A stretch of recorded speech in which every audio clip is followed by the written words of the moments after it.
입니다. 다음 키워드로 가볼까요? 네, 다음 키워드는 생계형 자영업자입니다. 예, 조금 전에 이제 이야기를 들은 정두원 전 의원의 모습이 다시 나오는군요. 맞습니다. 정두원 전 새누리당 의원 얼마 전 마포에서 일식집을 열었는데요.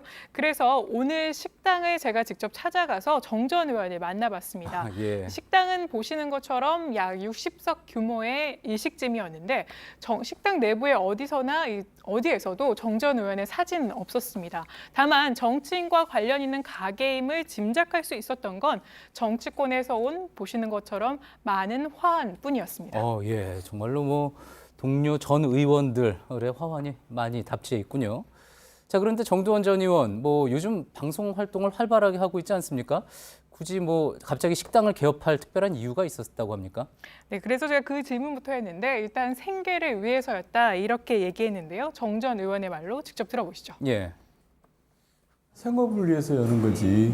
방송 언제까지 하겠어요? 나도 이제 나이가 있는데 후에 노후 대책을 생각을 해야지. 백종원 대표가 나와서 아무나 식당 열지 말라. 아무나는 아니고 우리 아내가 이제 집에서 식당을 했었어요. 오랜 기간 동안.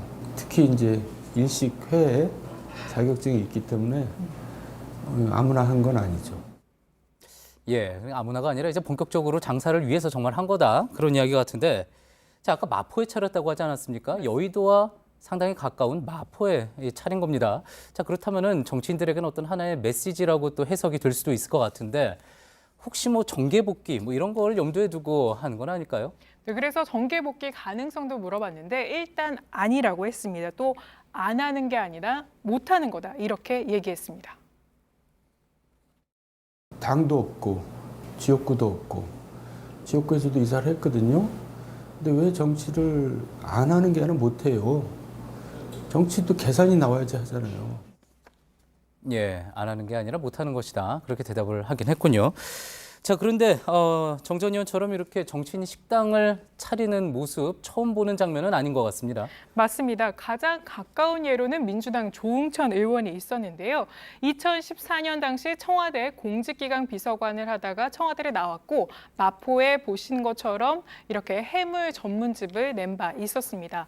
또 더 과거 사례로 가면 1996년 당시 총선에서 떨어진 노무현 전 대통령 역시 보시는 것처럼 이렇게 전현직 의원들 20명과 함께 예. 고깃집을 열었던 바 있었습니다. 예, 조금 전에 본 사진들이 모두 다 그 당시에 실제로 낸 그 식당들, 예, 지금 이런 사진들인 거군요. 네. 혹시 지금도 영업을 하고 있습니까? 그런데 공교롭게 두 가게 모두 2년 만에 문을 닫았습니다. 2년 만에요? 네, 예. 약 2년 만에 문을 닫은 건데 물론 그 가게를 닫은 후에 조응천, 노무현 두 사람 모두 의원과 각각 대통령이 됐지만 이 경영 사정은 두 가게 모두 좋지 않았다고 합니다. 예, 그렇군요. 뭐 정두원 전 의원도 생계형 자영업이다 이렇게 설명을 하기는 했는데 실제 생계형 자영업의 결과 또 어떻게 될지는 좀 더 지켜봐야 되겠군요. 잘 들었습니다. 비하인드 뉴스 안지영 기자였습니다.